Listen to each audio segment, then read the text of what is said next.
But it is important to note that this public hearing, which is the only opportunity the citizens of Ulster County have had to be heard, is happening tonight because my office and the New York State Attorney General's office pushed for an action over 18 months ago.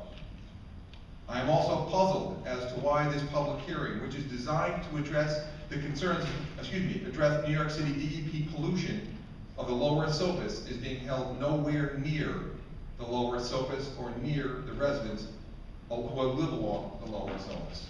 But we are here tonight because of the gross mismanagement of the New York City DEP in polluting the Lower Esopus and the importance of having the New York State DEC stand tall as a regulatory agency and do its job. By dumping unprecedented amounts of polluted water down the Lower Esopus with a blatant disregard for the people of Ulster County, the New York City DEP has harmed our property owners, harmed our environment, and harmed our economy. The state and the city are collectively deciding the fate of Ulster County without Ulster County at the table. The people of Ulster County have had to pay for, out of their own pockets, debris removal, dock replacements, stream bank stabilization, channel restoration, erosion control. Plus, they've had their properties devalued. You see, the eyes of the state are upon you. People throughout upstate New York are watching the DEC's actions closely. They want to know, will you take the easy way out and side with a massive, highly influential bureaucracy of the New York City DEP?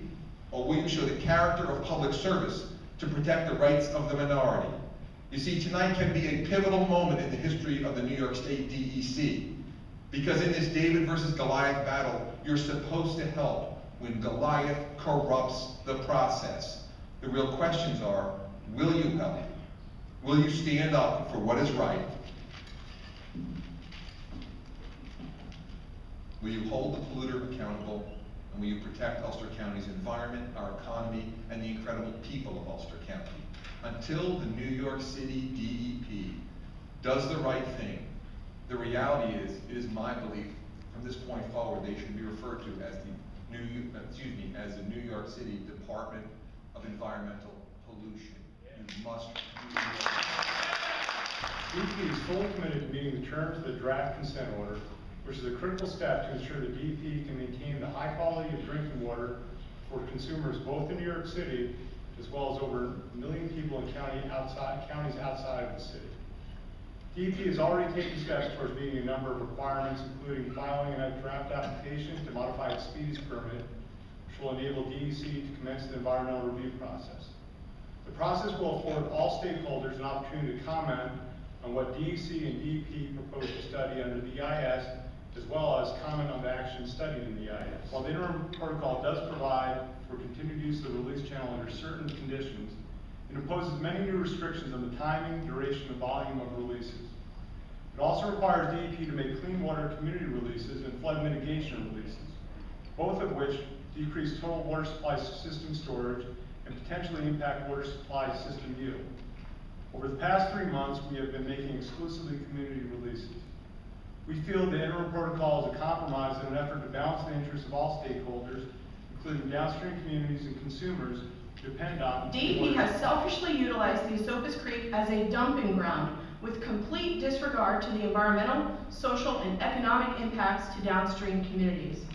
DEP is sacrificing the health of the Esopus Creek to reduce alum use in the Kensico Reservoir. DEP has refused to consider alternative methods of reducing turbidity in their drinking water system. DEP won't even discuss the potential for diversion of turbid water or filtration of turbid water or continued use of alum in the Kensico Reservoir. These alternative methods of managing turbidity need to be included in the environmental impact statement and evaluated as viable solutions to the turbidity problem. The draft consent order fails to provide adequate and meaningful penalties to New York City DEP and provides no financial compensation for property owners, municipalities, farms, nonprofits, habitat restoration, and damages for businesses caused by excessive turbid releases. Today, I was in New York City enjoying delicious Catskill Mountain water repeatedly, but when I come home to my home, permanent and full-time home in Port Ewan, I'm part of the Port Ewan Seward Water District. And our water is drawn from the Hudson River and filtered, and there is an effect of this discharge on our water plant. And I'm here to speak on behalf of everybody in my water district, to say that we want to make sure that whenever there's an environmental review, it extends to the impacts of these discharges on the Port Ewan Water District. It is essential that it be looked at seriously for the long term. I know that the DEP is aware of issues that have already arisen in the water plant, and that is my statement. Keep our water as pure as you want your water in New York City.